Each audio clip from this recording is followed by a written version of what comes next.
17 ng Abril, 2026. 4 na umaga sa kipot ng Taiwan. Isang barkong pandigma ng Hapon ang pumasok sa pinakamaselang karagatan sa mundo. Ang pangalan nito ay Ikazuchi. Kulo sa wikang Hapon. Nag-iisa siya. Dahan-dahan at sadya siyang papasok sa mga tubig na ipinangakong ipagtatanggol ng buong China anuman ang mangyari. Ang China, may pinakamalaking hukbong dagat sa mundo. Mahigit sa 370 barkong pandigma. 3 aircraft carrier. Sinubaybayan nila ang Ikazuchi gamit ang mga fighter jet at mga barko sa loob ng 14 na sunod-sunod na oras. At hindi man lang nagpaputok ng kahit isang bala. Pumasok ang Japan, dumaan sa kipot na parang kanila ang lugar at umalis kung kailan nila gusto. Naglabas ang China ng isang pahayag na may matitinding salita. Yun lang, walang nangyaring pagharang. Walang ultimatum. Wala. Pero ang talagang nagpagwala sa Chinese state media sa mga sumunod na oras, hindi ang barko. Ang petsa yon. Hindi nagkataon lang na pinili ng Japan ang Abril 17. Pinili niya ang pinakanakakahiyang araw sa kalendaryong Chino. At nagpadala pa siya ng barkong tinawag na Kulog para ipaalala ito sa China. Pero yung 14 na oras na yon, hindi lang basta pang aasar. Isa iyong babala. Kakalatag lang ng patibong ang Japan laban sa China. At wala ni isa sa gobyerno ng China ang nakakaalam kung paano ito i-disarma. Para maintindihan kung bakit ganon kalaki ang epekto ng 14 na oras na yon, kailangan mong gumalik ng 131 taon. Noong 1800 at 95. Noong taong yon, nagdeklara ng digmaan ang Hapon at China. Libu-libong taon nang umiral ang imperyo ng China, ang pinakamataong bansa sa buong mundo. Ang Hapon, isang isla na tahimik na nagmomodernisa sa loob ng mga dekada. Noong panahong yon, lahat ng analista ay tumaya na mananalo ang China. Pero natalo ang China. Mabilis at masaklap. Sa loob ng wala pang 1 taon, winasak ng hukbong Hapon ang hukbong dagat ng China. Nilusop nila ang Manchuria at nagbabantang sumugod sa kabisera ng imperyo. Nalaman ng emperador ng China na tapos na siya. Ipinadala niya ang kanyang veteranong kinatawan, isang lalaking si Li Hongzhang, para magkasundo sa kapayapaan anuman ang kapalit. Sinubukan ni Li na lumaban, pero natalo na ang China sa digmaan. Ang Hapon ang may kontrol sa sitwasyon. Noong ika-17 ng Abril taong 1875, sa isang baybaing lungsod sa Japan na tinatawag na Shimonoseki, nilagdaan ni Li Hongzhang ang kasunduan na nagbigay ng Taiwan sa Japan. Isa ito sa mga pinakamasakit na pangyayari sa tinatawag ng mga Chino hanggang ngayon na siglo ng kahihiyan. Ang panahon kung kailan sinakop, hinati at pinagsamantalahan ng China ng mga mas makapangyarihang bansa. Lahat ng Chino ay natututo nito sa paaralan.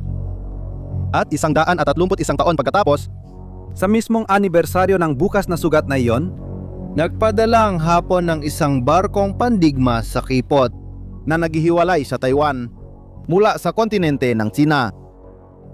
At hindi ito basta-bastang barko. Ang destroyer ay si Ikazuchi. Sa Hapon, ibig sabihin nito ay kulog. Kabilang ito sa klaseng Murasami, isang grupo ng destroyer na may parehong disenyo. Pumasok ito sa serbisyo noong 2001. May 25 taon ng aktibong serbisyo. Hindi ito ang pinakamakabago sa armadang Hapon. Ang posisyong yon ay para sa mga destroyer ng klase Maya na may kasamang mga makabagong American Combat System. Pero ang Ikazuchi, mabigat siya, armado at iginagalang. Kahit anong hukbong dagat sa mundo ay magdadalawang isip bago hamunin ang barkong ganito kalaki. Pero may detalye tungkol sa kanya na lalo pang ginagawang mas mapanulsol ang pagpiling ito. Ang buong klase ng Murasami ay pinangalanan sa mga destroyer ng dating imperial na hukbong dagat ng Hapon. Ang mga parehong barko na lumaban sa China noong ikalawang digmaang pandaigdig. Ang Ikazuchi ngayon ay nagmana ng pangalan mula sa isang imperial na destroyer na naglayag sa Pasipiko noong dekada 40. Hindi aksidente ang mga pangalan. Isa itong sinadyang desisyon ng makabagong hukbong dagat ng Hapon. Sinisiguro nilang mapanatili ang pagpapatuloy mula sa imperial na nakaraan hanggang ngayon. May mahigit 40 modernong destroyer ang Japan na ginagamit na yon. Pwede siyang pumili ng alinman pero kulog ang napili niya. Sa anibersaryo ng Shimonoseki, hindi sapat ang salitang pagkakataon para ipaliwanag yon. Pero bakit nila ginagawa ito ngayon? Bakit sa mismong Abril ng 2026? Ang sagot ay nasa 40 araw bago nito. Sa pagitan ng Marso at Abril ng 2026, mahigit isang buwan na nagsagawa ng mga ehersisyong militar ang China sa paligid ng Taiwan. Hindi ito isang karaniwang pagsasanay. Ang hukbong mapagpalaya ng bayan na siyang opisyal na pangalan ng sandatahang lakas ng China na binubuo ng hukbong dagat, jet fighter at tropang panlupa ay aktwal na nagsasanay kung paano harangin ang isla sa dagat. Pinalilibutan ng mga barkong Tsino ang Taiwan sa mas agresibong mga formasyon.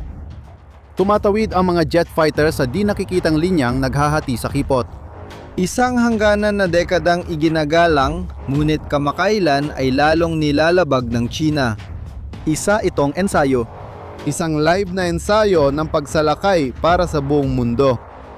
Si Xi Jinping mismo ang personal na nangangasiwa sa lahat ng ito. At malinaw ang mensahe. Palapit na nang palapit ang China sa pagtawid sa linya mula sa pagbabanta papunta sa aksyon. Naghihintay ang mundo ng sagot mula sa Amerika. Mas maraming sanksyon. Mas maraming pagbebenta ng armas para sa Taiwan. Matitinding pahayag ng Estados Unidos. Ang sagot na hindi inaasahan ay mula sa Hapon. Narito ang maling kalkulasyon ng mga estratehista ng China.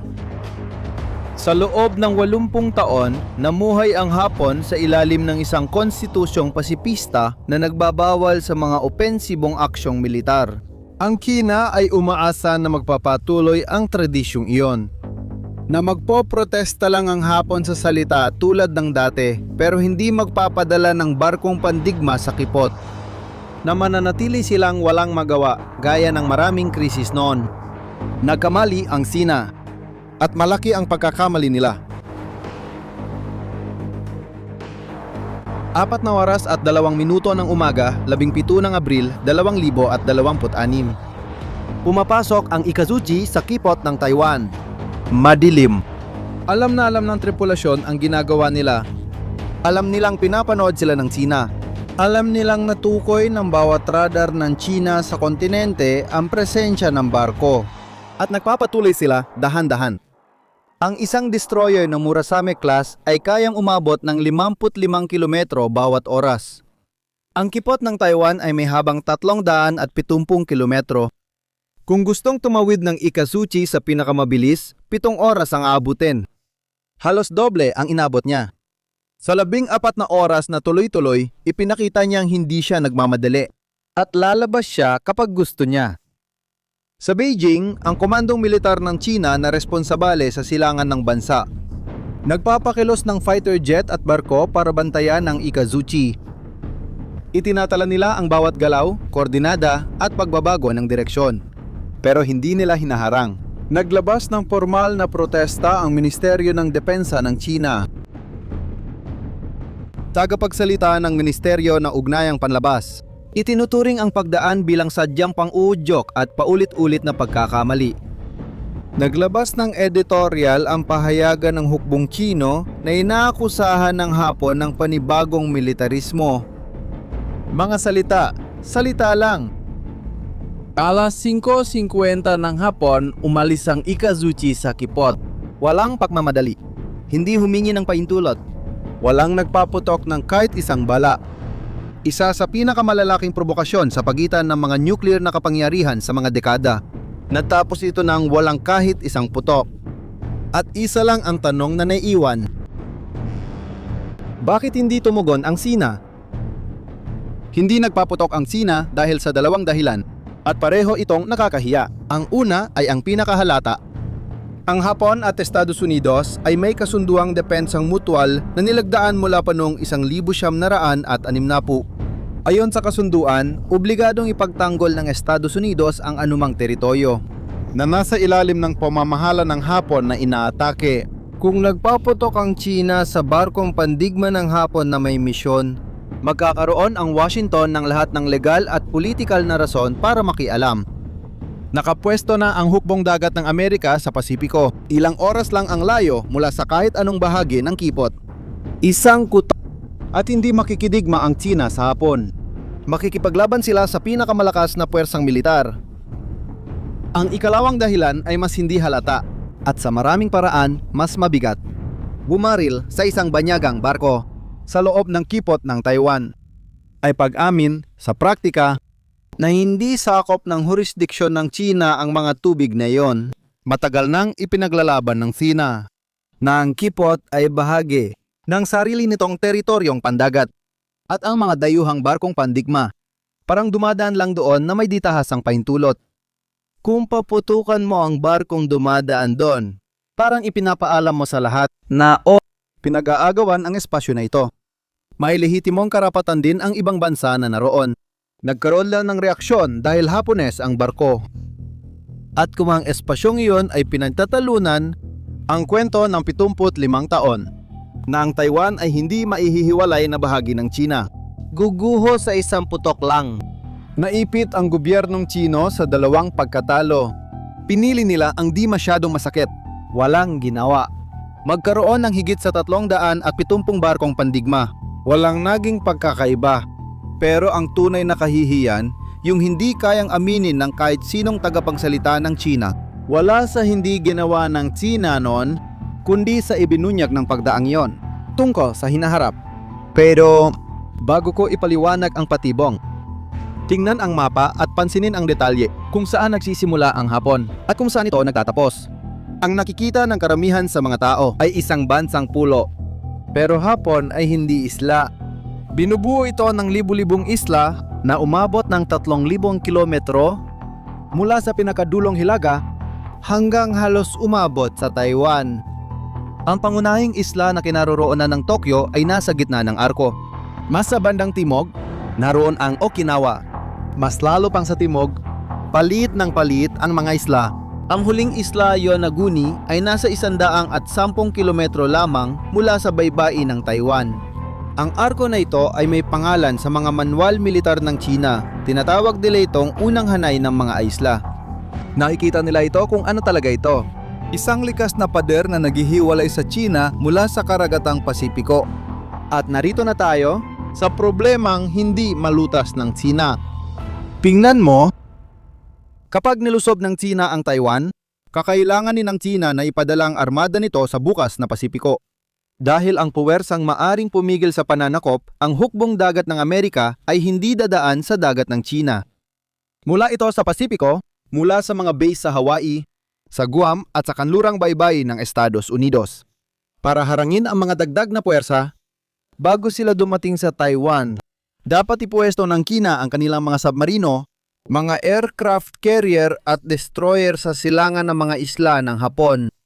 Pero para makarating doon, ang flota ng China may pangunahing ruta.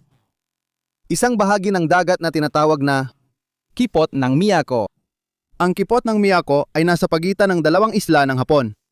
270 kilometro ang lapad nito. Mukhang malaki yon. Pero mula sa 270, halos 90 kilometro ay mga teritorial na tubig ng Hapon. At ang buong Kipot ay nasa loob ng isang sunang pandagat na nasa ekonomikong saklaw ng Hapon. Binabantayan ng radar at eroplano ng pagpapatrolya 24 na oras bawat araw. Hindi kayang pigilan ng Hapon mag-isa na makadaan ang mga barkong Chino sa panahon ng kapayapaan. Pero sa panahon ng digmaan, nagbabago ang kasaysayan. Sa panahon ng digmaan, maaring isara ng Hapon ang Miyako sa loob lamang ng ilang oras. At hindi lang isara, maaari pa nitong gawing lugar ang kipot na yon sa libingan ng flota. Para maintindihan ang laki ng patibong na ito, isipin mo kung ano na ang nandoon ngayon. Sa pinakatimog na mga isla ng Hapon, kabilang ang Yonaguni at Ishigaki, naglagay ang Hapon ng mga baterya ng Type Dose na missile laban sa barko. Ang mga missile na ito, naabot nila halos ang buong bahagi ng Kipot Kung saan dumadaan ang flota ng China, kailangang dumaan. Bawat misil, lumilipad ito ng mababa, mabilis at napakahirap saluhin. Sa ilalim ng tubig, mas lumala pa ang sitwasyon ng China. Isang sistema ng mga sensor ng Amerika at Hapon na impormal na tinatawag na ANZO, dumadaan sa isla ng Yonaguni at umabot ng daan-daan kilometro. Anumang submarinong Chino na susubukang tumawid sa kipot ng Miyako papunta sa Pasipiko, dumadaan sa ibabaw ng mga sensor na ito. Sa panahon ng kapayapaan, nagde-detect lang sila. Sa panahon ng digmaan, nagde-detect at nagtatransmit sa real-time ng lokasyon sa mga fighter jet at submarino ng mga kaalyado. Sa Okinawa, may 30,000 sundalong Amerikano na laging nagsasanay. At 2 Japanese na helicopter carrier ang kasalukuyang kino-convert para mag-operate ng mga F-35 na fighter jet. Ang parehong fighter jet na itinuturing ng US bilang pinakamahalaga sa kanilang Air Force ngayon. Napagtanto ng pinakamalaking navy sa mundo na hindi nalulutas ng fleet size ang problema sa mapa. Malupit ang paradox. Para lusubin ang Taiwan, kailangang makarating ang fleet ng China sa Pasipiko. Para makarating sa Pasipiko, kailangan nilang dumaan sa Miyako. At ang Miyako ay Hapones. Ibig sabihin, para magtagumpay ang pagsalakay, dapat hindi kumilos ang Japan, habang may digmaan 100 kilometro mula sa kanilang mga isla. At noong ika-17 ng Abril, 2026, nagpadala ang Hapon ng barkong tinawag na Truvao para sa isang 14 na oras na biyahe. Sa loob ng kipot ng Taiwan, malinaw na ipinapahayag sa publiko na hindi sila mananatiling walang ginagawa. Pero sa huli, anong nagbago sa Hapon kaya umabot sila dito? Sa loob ng 80 taon, ang Hapon ay isang bansang walang armas ayon sa kanilang konstitusyon. Ang Artikulo 9 ng Konstitusyon ng Hapon na isinulat sa ilalim ng supervision ng mga Amerikano pagkatapos ng ikalawang bigmaang pandigdig ay tahasang nagbabawal na magkaroon ng puwersa ang Hapon ng mga puwersang militar na pang-opensa. Pasifismo yon sa ilalim ng batas. Unti-unti itong nagsimulang magbago sa buong dekada 2010. Pero mas bumilis ito ng napakabilis. Noong Oktubre ng 2025, noong ipinasa ng Parlamento ng Hapon, nagluklok ng babaeng punong ministro na si Sanae Takaichi.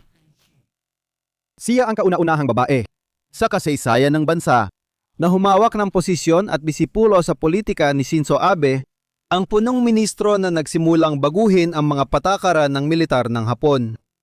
Noong Nobyembre ng 2025, sumagot sa isang tanong sa parlamento, malakas na sinabi ni Takaichi na wala pang punong ministro ng Hapon.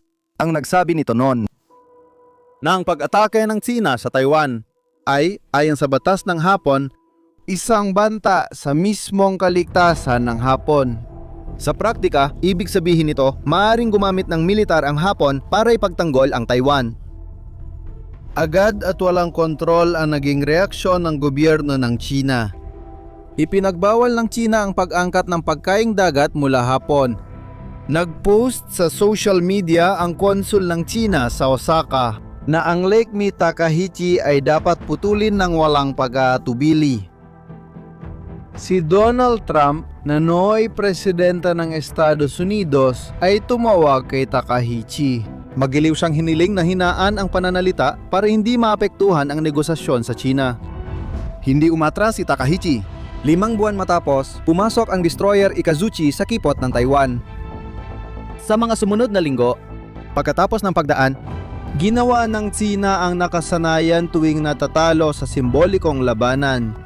Nagpadala ito ng barkong pandigma sa Pasipiko at nag-anunsyo ng bagong armas. At inakusahan ng Japan na muling binubuhay ang militarismo. Na iparating na ang mensahe. Para kay Xi Jinping, ang proyekto ng kanyang buhay ang muling pag-iisa ng Taiwan sa mainland China. Bago siya bumaba sa pwesto, ay mas lalo pang naging mahirap. Hindi dahil sa bagong sinabi ng Estados Unidos, hindi rin dahil mas nadarmas ang Taiwan, kundi dahil ang Hapon, matapos ang 80 taon ng pananahimik, nagbigay ng babala sa publiko. Naaktibahin nito ang heograpikong bitag kapag tumawid ang China sa linya. Sa loob ng 131 taon, naghintay ang China para sa araw na yon.